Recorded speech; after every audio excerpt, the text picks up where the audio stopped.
Welcome. The voting has started. The United States in coming days will decide who is going to be the president. The American vote will have far-reaching international consequences. In case Trump comes back to power, the U.S. foreign policy will change. For this reason, in the special edition of On Point on American elections, we will focus on foreign policy implication of the elections. We will cover 4 areas: India-USA relationship, West Asia, the Gaza war, Ukraine war theater and Vladimir Putin, and China's relationship with the United States of America. Barring the first, all 3 are global flashpoints. There is a war taking place in Gaza and Ukraine, and Taiwan Strait remains on the edge. Before I introduce my guests, let's listen into some last-minute reactions that have come from the presidential candidates. And tonight, then we finish as we started, with optimism, with energy, with joy,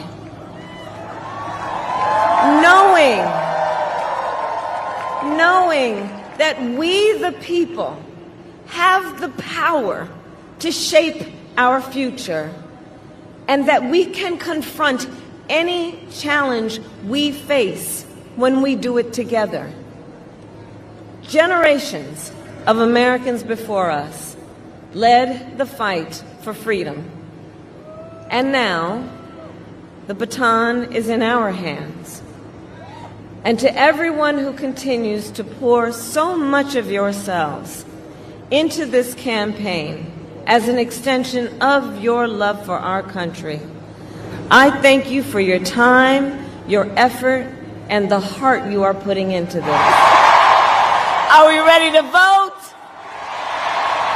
Are we ready to win? Oh, it's good to be back in the city of brotherly love, where the foundation of our democracy was forged. And here at these famous steps, a tribute to those who start as the underdog and climb to victory. By the way, the Border Patrol 2 weeks ago gave us the strongest endorsement you've ever heard. They said he's the greatest president in history and the best president on the border by a factor of 10. And I said to them, does that mean I'm better than Abraham Lincoln and George? What? Yes, sir, you're better than both of them. No, when Winston Churchill, who was a great speaker, he was actually a stutterer, a tremendous stutterer, and he became one of the greatest orators. But when Winston Churchill made a mistake, he didn't go, excuse me, and go back. He just blazed through it. But if I do it, they say, he's cognitively impaired. There's something wrong with him. These people are sick. Those people, look at them.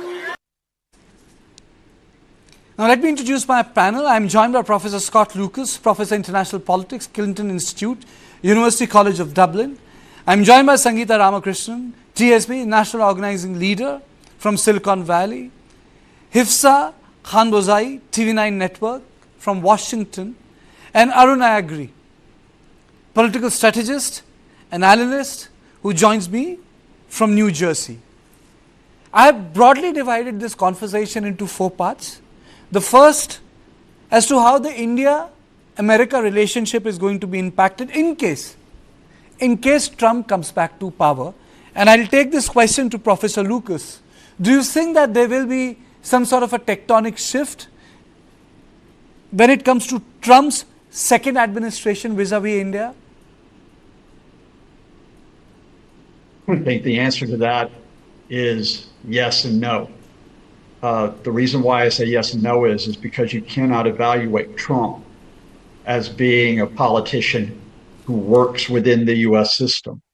So the way that we look at the U.S. India relationship, we might talk about India's efforts to develop military ties or to develop ties in technology or to develop the economic links. You can't count on that when Trump is president because Trump doesn't work with the U.S. agencies. In fact, if Trump becomes president, his inner circle are going to try to break up the U.S. agencies, to politicize them.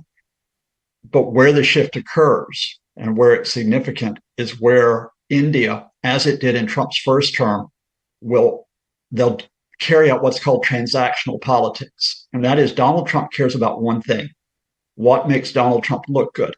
And as you're showing those images on your screen, Prime Minister Modi knew that. The Modi government knew that, which is why they flattered Trump, why they gave him the visit to India, why Modi went to Texas. Remember the Howdy Modi moment. And they made Trump feel really, really good personally. So India will try to play and manipulate Trump the same way that the Saudis did, the same way that the UAE did, the same way that Russia has done for years, the same way even that North Korea has done.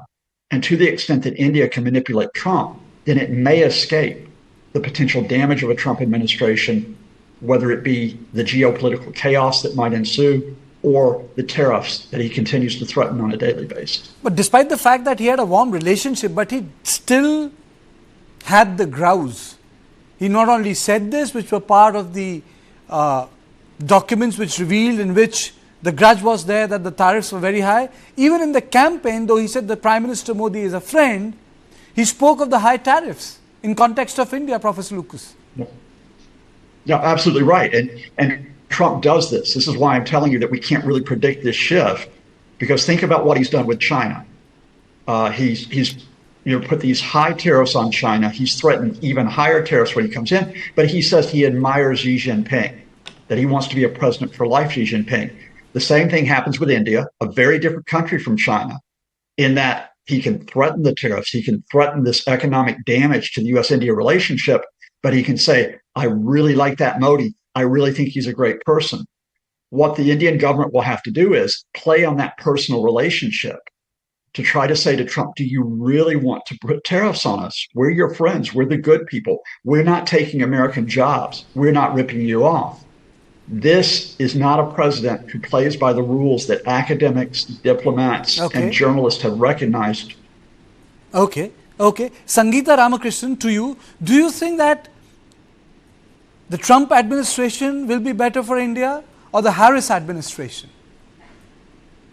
Without a doubt, the Harris administration will be significantly better than the Trump administration. We have seen what happened in the Trump administration. India lost its most favored nation status when Trump was in power. And Trump also prefers dictators, people who will flatter him, and so on. So I think countries like Russia, North Korea, those are the countries which will do better under a Trump presidency. India will struggle with a Trump presidency. India has had close relationships with the Biden administration, with the Obama administration, and with Democrats in general. So the Harris administration will continue its good relationship with India. Trump does do a lot of talk about being a friend of India, but we don't see that in the actions, whether it was the tariffs that the other speaker alluded to or the most favored nation status that India lost. Sangeeta, what is the principal difference, if I have to say, between Trump's approach towards India and Kamala Harris's approach towards India? Because Kamala Harris has never spoken about her India connection publicly. I mean to say, I was surprised by her campaign tweet. Trump, during the last days of campaign, spoke about Hindus in Bangladesh. So, is there a difference, a personality approach when it comes to India? Yeah. So let me just first talk about whether Kamala has talked openly about her India connection.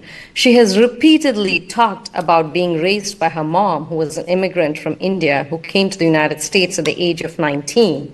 I'm, of course, from a very different generation than Shyamala Gopalan, but I can relate to that. I came to the U.S. at the age of 21. To say that I don't have a relationship with India or my kids don't have a relationship with India would be really funny. She was, raised on a diet of idlis and regular trips to India. She's talked about her relationship with her grandfather, and how they visited India regularly in the summers, just like a lot of the Indian immigrants in the U.S. do, right? We go back to India, take our kids, expose them to the culture of India, expose them to to the grandparents, to family, extended family. So she seemed to have had a very similar upbringing. She's talked about how she experienced Diwali in India. Some of the things she talked about are definitely things that she's experienced. She's never been shy about her relationship with India. She talks about her mom a lot, both on the campaign trail and prior to that, even in 2019 and 2020. So she definitely has a connection with India. Now, going back to personality politics, yes, with Trump, it'll all be about what is in it for Trump, right? So it is not so much about even India, or honestly, it's not even so much about the United States, unfortunately. It is much more about how does Trump benefit from something. So that will be the calculus on which Trump operates. He doesn't have much respect for institutions, respect for long-term relationships that India has now had with the U.S. So it'll all be about personality politics and how he will be manipulated by a lot of the dictators in the world. Okay, let me go across to Hifza Khan Buzai. Hifza, how is the Indian American community doing in this election? Is there a trend? Do you think that they're predisposed towards one candidate, or is it a sort of a split reaction? A community can vote for both the candidates. How would you place them in this election, Hifza? Well, of course, I think all across America, it has been definitely very polarized, as this is a really close election. We can see that. Even in the Indian American community here in Washington, D.C., we can see that it has been pretty polarized. But from what I'm seeing, I think most Indian Americans in our community right now are being more inclined to vote towards that Democratic side, vote towards Kamala Harris, just because of the stance she holds with relations with India. And of course, everyone holds their home country very close to their heart, and they only want nothing but good for their home country. So I think it's that's what is creating that point of them voting for Kamala Harris, is that she is pro multilateral agreements and pro keeping that global diplomacy with foreign nations, versus Trump, who practices a very isolationist kind of policy with the U.S. and wants to keep and he honestly just believes all international ties are kind of harmful and would affect the U.S.'s economic resilience. So I do think that's the main key point, that Kamala Harris wants to keep those international ties and international relations with India and other foreign countries as well. So that is what is pushing these Indian Americans in our community to vote to Kamala Harris's side. But when it comes to Indian American community, do they have a preference in this election? Have you been able to gauge from the ground? Yeah, for sure. Definitely Kamala Harris's side. That's what I've been hearing all around, and we can see that clearly in our community, for sure. Okay, let me go across to Arun. Arun, I don't want you to be located within this conversation in context of the Indian American community, because I want to change gear and I want to go to the war which is being fought in West Asia, Arun, and a war that has costed thousands of lives. There are more than 50,000 Palestinians who have died in Gaza. Thousands of Israelis have died. My question to you is that America has applied pressure, but also ensured that Israel is able to fight the war in both Gaza, Lebanon, and Yemen. America has allowed it. It has created pressure also. Will this tenuous balance change in case the administration changes? And secondly, I would like you to respond to the fact, will Kamala Harris behave differently from Joe Biden in context of Palestine? Is there a difference which will come into effect if she is in power? And what difference will be there if Trump comes to power? Right. Thank you. I hope you can hear me. Thank you, Karthikeya. So Trump in general, again, as you know, I don't take sides. Donald Trump, if he comes to power, in general, even historically and from his personality perspective, I think he's against multilateral institutions.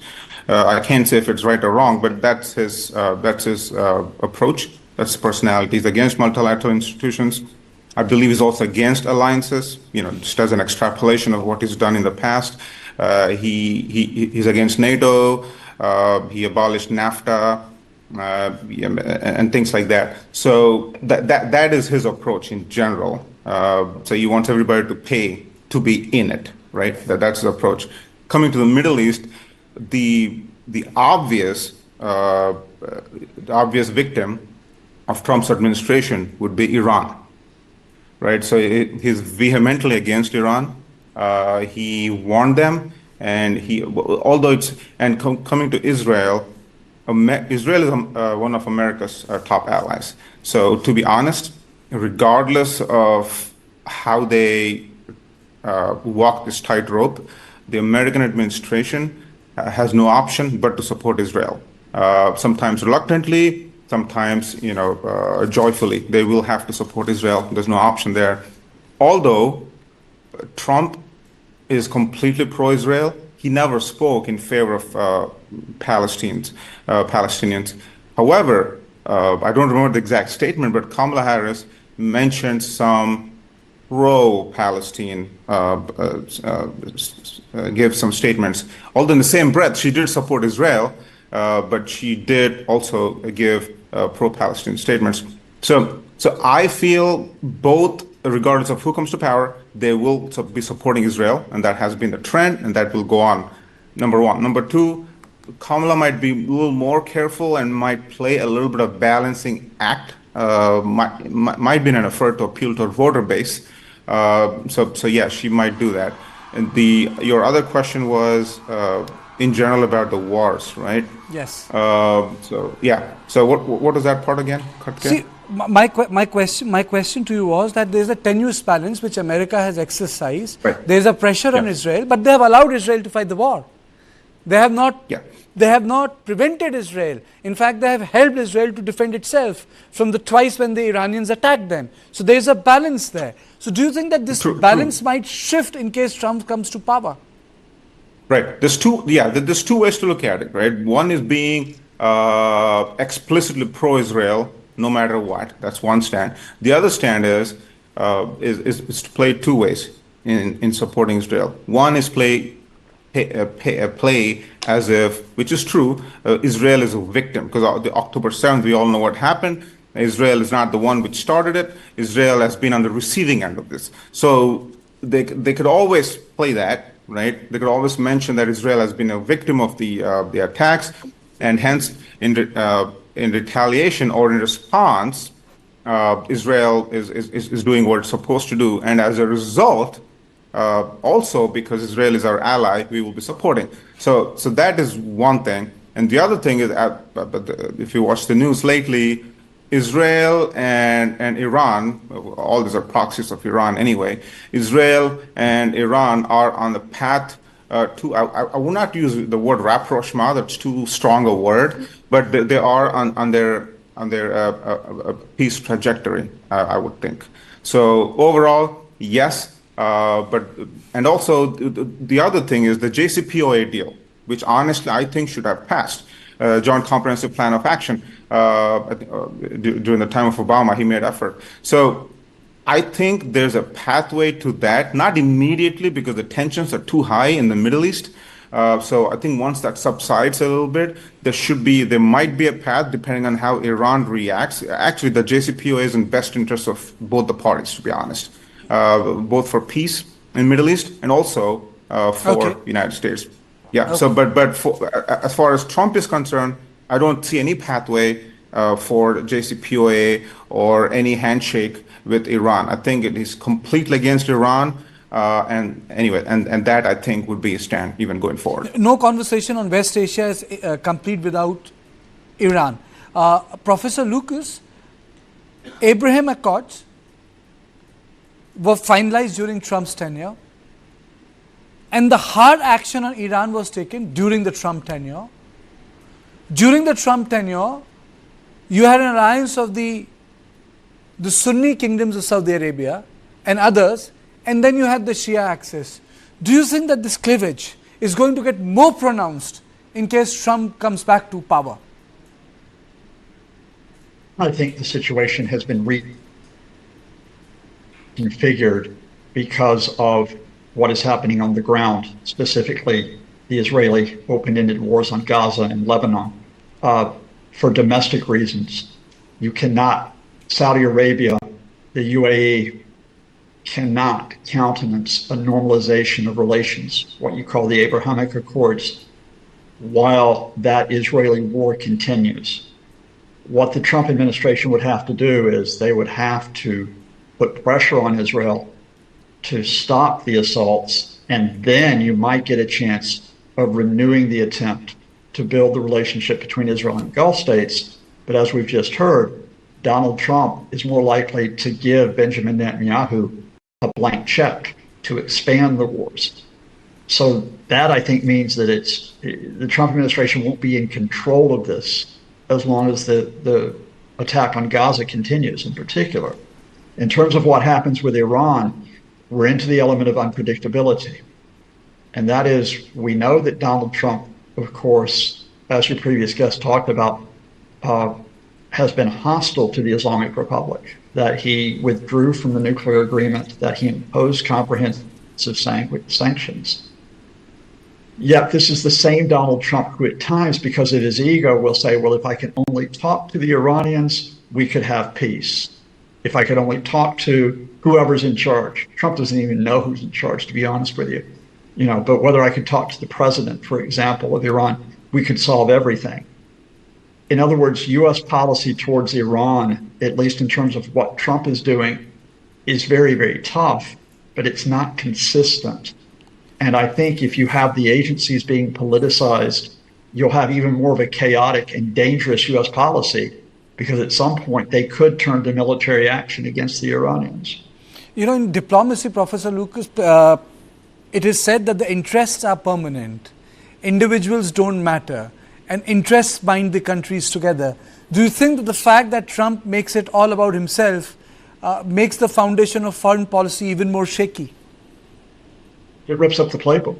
I mean, that's what we're really talking here. If you start with how the Saudis work with Trump, they did it by putting a piece of gold around his neck and having him touch a giant orb alongside King Salman and the Egyptian leader, General al-Sisi. That's how they played Trump. And they did that because they had intelligence, that that's how you work over Trump. When it comes to Iran, Iran doesn't have that leverage. You're not going to see the supreme leader flatter Trump. It's not going to happen. So you can't necessarily see those normalization relations. But what happens with the countries in between? What happens with Iraq, where we still don't have stability more than 20 years after the U.S. invasion? What happens with Syria, where we still have the Assad regime ruling over a fractured country where hundreds of thousands of civilians have been killed? What happens with Lebanon, which is effectively an economic basket case, as well as potentially under Israeli occupation, at least in the south, for some time to come? There's no coherent U.S. foreign policy on how to approach this if Trump is in office. As much as I dislike what the Biden administration has done, at least I know the adults are in the room. I do not know that if Trump is there. Sangeeta, when we talk about the U.S. elections, people also see it from the context of the foreign policy, because the changes which happens in Washington, it has a global impact, because the United States of America is a superpower.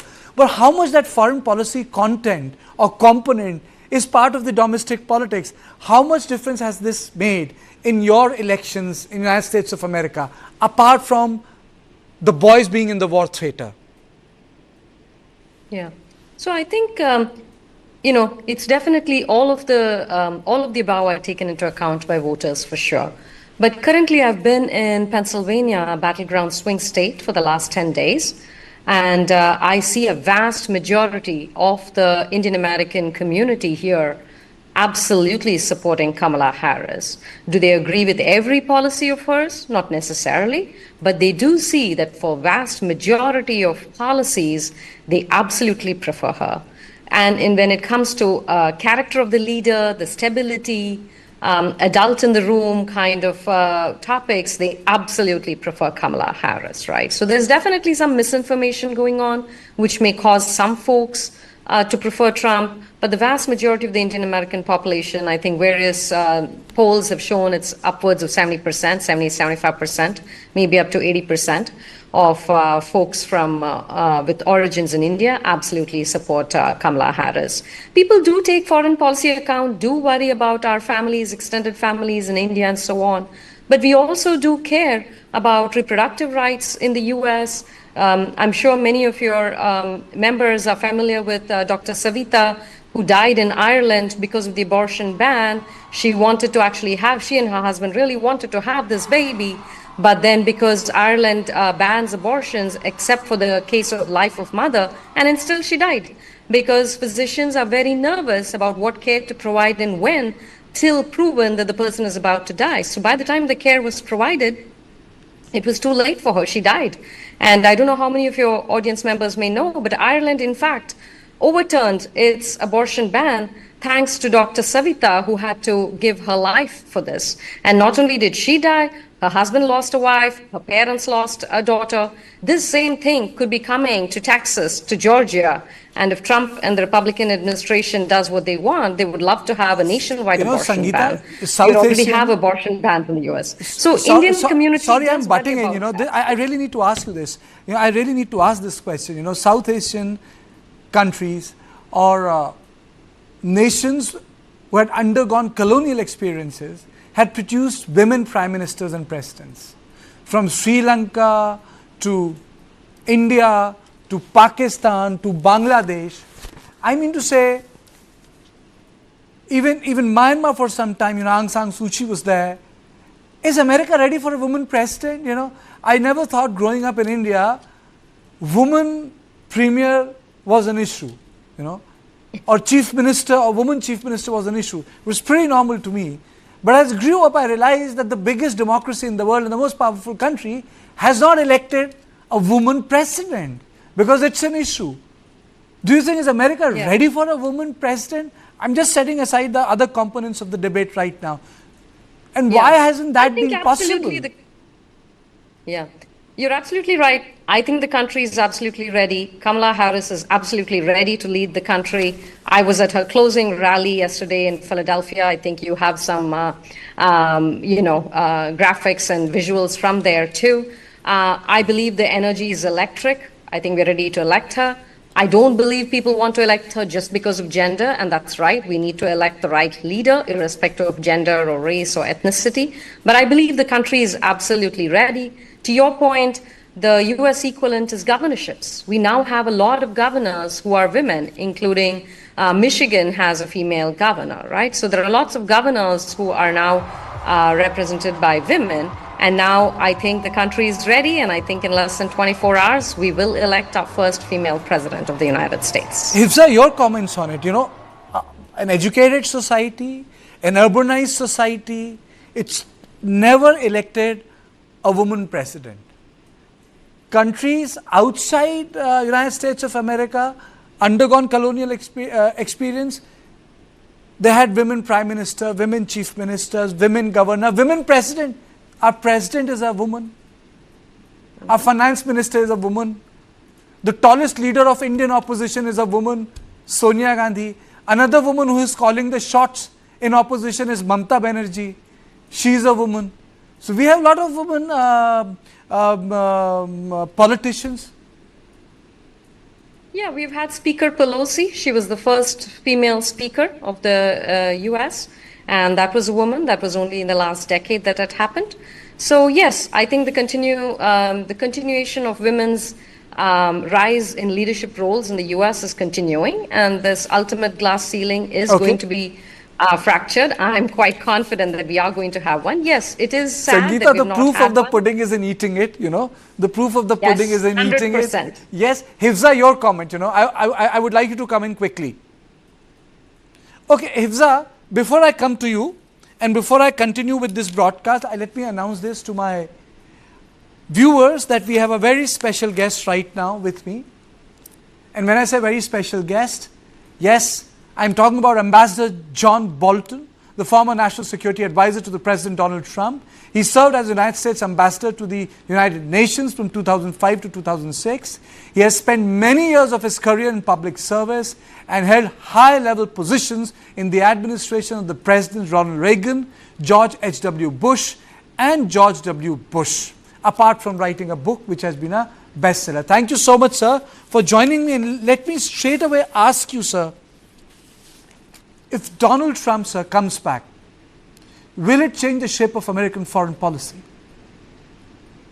Well, it certainly will be a lot different from Joe Biden's foreign policy, and will differ from Kamala Harris, who I think will essentially be a continuation of Biden if she wins. But if the first term is any indication of how Trump will perform, his approach will be very erratic, hard to predict, episodic, transactional, not following a coherent strategy, and focused as much on trade and alleged problems in trading relationships as on bigger strategic questions. How will this change impact India, in your opinion, sir? Well, I think that Trump believes he has a very good personal relationship with Prime Minister Modi. I think they've demonstrated that. Really, it's very hard to tell, though, how Trump will approach India given the circumstances we face in the Indo-Pacific. Trump during the campaign has certainly been very critical of China, but it's not necessarily the case that once he's elected that he'll continue along that route. If Xi Jinping calls him up the day after the election and says, "I'm so glad you won, Donald, Biden was a terrible president, he's made so many problems, but now you and I can get together and fix them," I think Trump will be tempted to follow that route. When we had meetings between the Prime Minister and the President, when I was National Security Advisor, to advance the Asian Security Quad, India, Japan, Australia, and the United States, the only thing we could get Trump to talk about was trade and his complaints about Indian discrimination against American products. I think that's almost certain to continue, notwithstanding that I believe the U.S. India relationship overall, politically and economically, will be the most important of the 21st century. So you said that this time the priority will be different in case Trump comes back to power. The world has changed in the last 24 months. You have an active theater in Ukraine, and you have an active theater in West Asia, which is Gaza, Lebanon, and Yemen. What would be his approach in your assessment? Two active wars. Well, he doesn't really know. I mean, these are important questions that you're raising. It is reported overnight. I mean, as we speak, the government of Ukraine is reporting that they engaged North Korean troops inside Russia in the Kursk province. This is the first time we've seen troops from Asia and Eastern Europe probably since Genghis Khan. And it shows the evolution of the China-Russia axis. It's certainly not perfectly formed yet, but they've got outriders like Iran and North Korea. So that means the conflict in Europe has really brought Asia directly in front of Europe, and makes Ukraine, I think, that much more difficult to solve.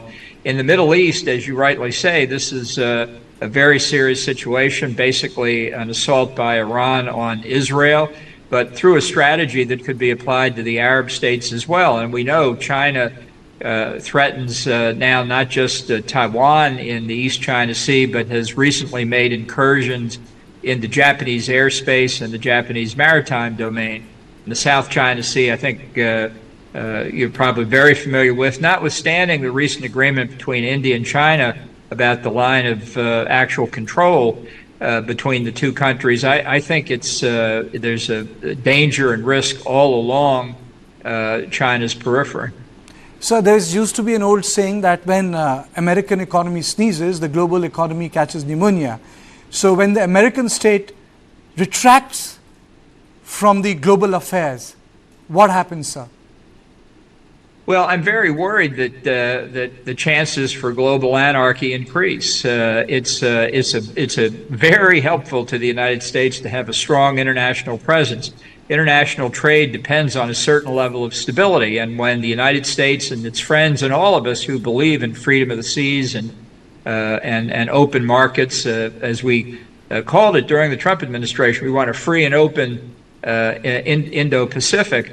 If somebody isn't helping make that happen, it won't happen. And just as the most recent example, I think, of failure is we see the Houthis in Yemen have closed the Suez Canal, Red Sea passage at the Bab el-Mandeb Strait. It has a direct impact on trade from Asia, East Asia, South Asia, through the Suez Canal into Europe. And we're not doing what we could do to stop the Houthis from closing the strait. I think it's a big mistake, but that, if you want to know what it looks like when America turns inward, what the Houthis are doing in Yemen, others can do the same thing elsewhere. But then what happens to the allies, sir, who depend on the American support, their goodwill and activism? Well, I'm very worried about that. I think it's a real possibility this time. If he's reelected, Trump will withdraw from NATO. It's possible that he will put great strains on the bilateral alliances with Japan and South Korea. He doesn't fully understand the concept of collective defense. He doesn't understand that America benefits from these alliances. Certainly our alliance partners benefit, but the U.S. benefits, and he doesn't understand that. He basically thinks we're providing defense for Europe, and they don't pay us enough for it. That's not the way it works. Certainly many of our allies could spend more on defense, but that doesn't mean that they're unworthy of being part of the alliance. So what has been the single most issue that has dominated this U.S. election? What is your assessment, sir? Well, I think there are basically two or three issues that, from Trump's point of view anyway, are the dominant issues. One is the economy, the inflation caused during the Biden administration that hurts average Americans, working class Americans, by raising all of their prices for food and energy. Second is control over the border, the Mexican border, to prevent illegal immigrants from coming across, which was a problem not entirely solved during Trump's first term, but very substantially so, that Biden just opened up again. And I think crime is a problem, the threat of disorder in American cities. These are Trump's most effective issues. If he wins, he will believe he has a mandate on those issues. Kamala Harris is really talking about a completely different set of issues. If she wins, you know, that's what she'll focus on. But the issues I've just enumerated are what Trump thinks are the priorities. So generally people all across the world see Kamala Harris from the prism of Joe Biden.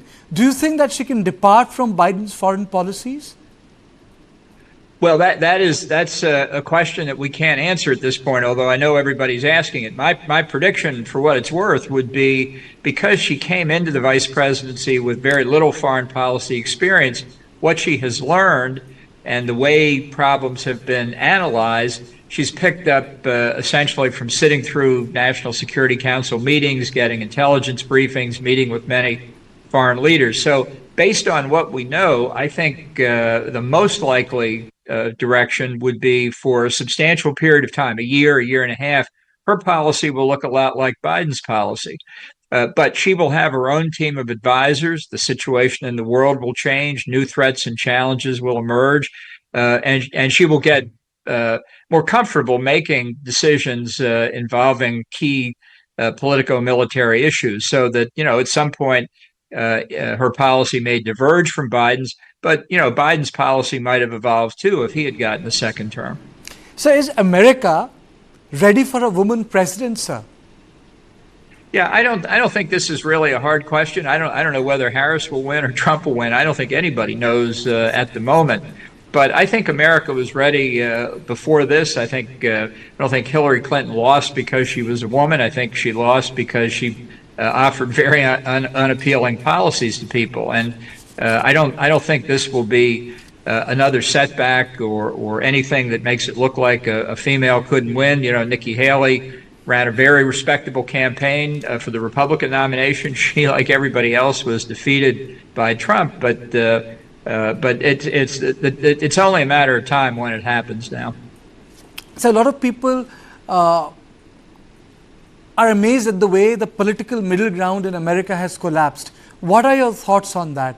Why has political middle ground collapsed in America, which has been the beacon of knowledge, technology, whether it's space, satellite, even humanities, but there is a collapse of a political middle ground. Why has that happened, sir, in the last 20 years?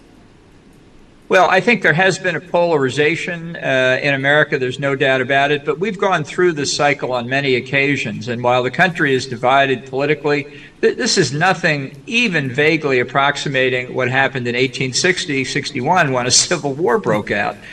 We've had this polarization before. It's not pleasant, but we've gotten over it. Often it's because a crisis arises internationally that draws people together. I wish our politics were more civil. I wish we talked more about issues instead of personalities. But I don't think the situation is dire. It's not a great period, but we'll get through it. And my last question to you, sir, what's your assessment? Is Harris on top? I don't think anybody knows at this point. All of the projections and polls are done, and it's about as close to even as I think the statistics can indicate. I would just remind everybody, though, that even a small shift in the popular vote can have a big impact on the Electoral College. People talk about the 7 swing states. Harris could win all 7 by 1 percentage point, or Trump could win all 7 by 1 percentage point. What I do hope we have is a clear and quickly decided election, not to have it drag out like it did in 2020. I think that's better for the country, whichever candidate wins. Thank you so much, sir, for joining me on our special broadcast. So the former National Security Advisor of America, Mr. Bolton, very candid, very, very candid on the American election. But he says that the worst has been witnessed in the past. And America can overcome the collapse of the middle ground. Sangeeta, to you, what is your assessment? Why this political middle ground has collapsed in American politics? I mean, say it doesn't allow any consensus. So yeah, we can look at it that the middle ground has collapsed. But at the same time, in this election, compared to the last 2, we actually have a number of Republicans actually supporting Kamala Harris. There are some policies that everybody agrees with. There are some things that everybody agrees with, which is, the respect for Constitution, respect for election results. Trump did not respect any of that. So that has caused a lot of Republicans to cross over and support Kamala Harris. So in fact, in some sense, you can say a middle ground is newly being built on the premise of respect for law, respect for the Constitution, respect for democratic principles. So we have Dick Cheney, a former Republican vice president, as Republican as one could get, far more than Trump would ever be. He has come out and supported Kamala Harris. Liz Cheney is supporting. A lot of the people who actually worked in the Trump administration no longer support him and are willing to support Kamala Harris. So this is kind of a strange way, but a new middle ground is being formed on that. Another issue that I think the U.S., all of both parties generally agree on is support for NATO, support for Ukraine. There are many topics on which actually both parties are aligned. Some of the misinformation that gets out there makes it look like they aren't. Nikki Haley, that John Bolton referred to, she is very supportive of the U.S.'s Ukraine policies. Mitch McConnell is very supportive of the policies. Lindsey Graham is very supportive of U.S. supporting Ukraine. So there are middle ground in various areas. Sangeeta, I'll come to you, and Hifza, I'm also going to come to you.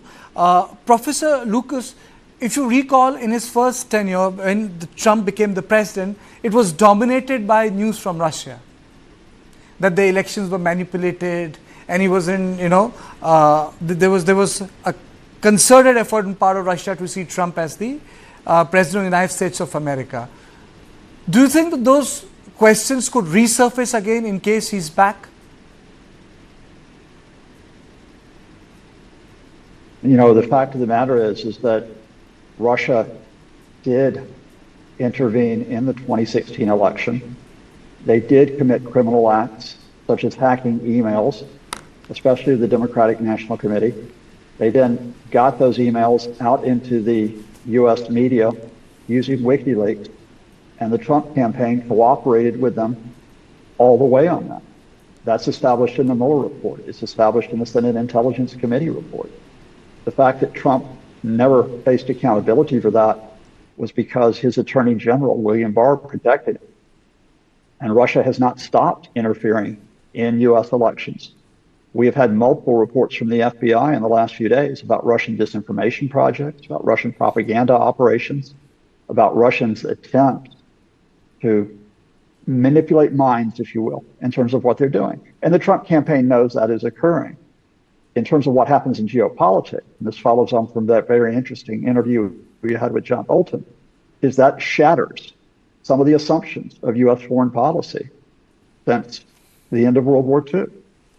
And one is that you do not turn to someone who might be a geopolitical rival, who might be a bad actor, and bow down to them. And that is what Donald Trump has done. In 2017, Vladimir Putin pulled him aside at the G20 summit in Germany, and he lectured Trump for half an hour about Ukraine, that Ukraine wasn't really a sovereign state, that Russia had a right to be there, that it had a right to undermine Ukraine. And in that private meeting, in which there were no other officials, Trump simply took Putin as this is the way it should be. Okay. And here we are 7 years later, and he will sacrifice Ukraine. Donald Trump will sacrifice Ukraine because he believes Vladimir Putin more than he believes any civil servant in the U.S. administration. Okay, let me go across to Hifsa Khanbuzai. Thank you so much, Hifsa. I have not been able to come to you, and you have been very patiently waiting for me. There were a lot of reports that the support base of Kamala Harris, the minorities or other immigrants, there's a raging debate there. There were articles which I read, that Democrats have turned feminine, and a woman leader, how can she lead a political party? Do you think that these issues had an impact on Kamala Harris' campaign, or these were just side negligible issues, part of narratives thrown from the other side? Can you put that in perspective for me, Hifsa? Yeah, for sure. I do agree that these kind of small chit-chatter things on the side are definitely narratives from the side. There's no reason why a woman couldn't lead the U.S. It's just a matter of time until when it will happen. And of course, we're hoping for this year. So I think that narrative that women can't lead in the U.S. has honestly just come from the fact that every other foreign country post-colonization has come through some kind of revolution or stage of improvement where they've abolished all prior power structures, which includes a patriarchal norm. But in the US, we've never had that. And women being in that kind of high political level, that high political sphere, has always been looked down upon and has always been seen as not being able to happen. So this is the first year that I think that something is going to change. And I really hope that something does change here, because there's no reason a woman shouldn't be able to be president. I think gender, again, ethnicity, race should have no reason to play a part in this election. Okay, Arun is back with me. Arun, is it going to be a long wait, or do you think this time that, in matter of hours or days, not days, but days, the result would be out? Hi, Karthika. So when it comes to results, there's several. It's like peeling an onion in the United States. The process itself is a multi-phased process, right? Number one. Number two, not all polls in all states close at the same time.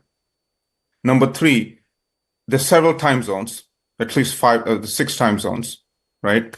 So they all close differently. Again, to make it even more complicated, right? But to talk about the details, different parts of the same state close at different times.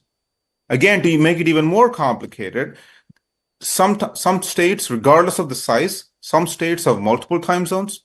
So if you are to multiply and create permutations on these different time zones, different counties, different states, multiply by different polling closing times, it's just a plethora of unknowns, right? Arun, so this time, my question is simple. Is it going to be a sort of a long wait? Is it going to be a short wait? I gave a circuitous answer to that question. The answer is yes, it will be long. It won't be decided. That's what I kept telling all the channels every time I interviewed, that it's not going to be election night. It will be election week or election month. Oh, Sangeeta, no, that's a big statement. Is it going to be an election night? Is it going to be an election week? Or is it going to be an election month? Sangeeta. I think it's going to be a shorter time frame than last time. The reason that election results take a long time, like Pennsylvania last time came out on Saturday, I remember very well.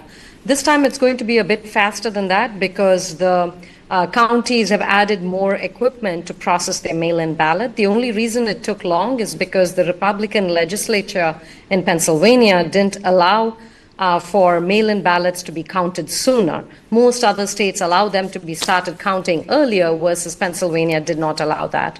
So the only way it has gotten a bit faster this time, I expect, is because they have added more equipment to count. Having said that, I think people should have trust in the polling systems. People should have trust in elections. Everybody should go out and vote. Every vote will be counted. Last time, in spite of all the shenanigans that the Trump administration did, we did have the rightful winner, elected and in the White House. Of course, it was very unfortunate that even in 2020, so forget 2016, 2020, just 4 years ago, we had, challenges that the Trump administration placed. Going to the court system was fine, but they lost every case that they went for. And in fact, he led a riot on January 6th. That is something that I hope your viewers will keep in mind, that to me, that is disqualifying. Forget gender, forget race. If you have a democracy where the leaders don't trust election results or don't follow election results, then we don't have a democracy anymore at that point. Let's be clear. So I hope everybody goes out and votes Do you think it's a genuine fear? A peaceful transfer of power might get contested? Because, I was shocked, I was shocked, Sangeeta. I was shocked that, I think I was in Goa and, I got up early in the morning. I thought, the preparation for Washington will take place. It was a vacation, and I was between jobs, and then I saw those visuals coming from Washington. I was taken aback. I had never expected in my life that one would see something like that. Absolutely. It was unbelievable. I think all of us were screaming at our TV saying, what is going on? This does not seem real. In fact, we were aware of this, rally that he was going to do, but I was not aware that this was going to turn into chaos, violence. There were death threats to his sitting vice president who has not endorsed him. Mike Pence's life was at risk. He wanted Mike Pence to go against the Constitution. It is unbelievable that in the United States, this person can still run for office again. To me, that is disqualifying. And that is the reason so many Republicans have come out against him. It's because if you cannot respect election results, and in India, we have elections, we've had a democracy, and we always respect election results. Whether it is positive, negative, with grace, whatever it be, people do accept election results. So to not accept election results is just non-qualifying. Thank you, Sangeeta. Thank you, Hifza, and thank you, Arun. But I would like to quote Arun, because he has decentered me a little when he said he doesn't know whether it's going to be an election night, election day, election week, or election month. This is going to keep entire newsroom on tenterhook for, I think, next 72 hours. So thank you so much. Thank you, Arun. Thank you, Sangeeta, and thank you, Hifza. And to all our viewers, our coverage of the U.S. election is going to be 24/7. So do tune in to News9 if you want to watch 24/7 coverage of American election. Thank you so much.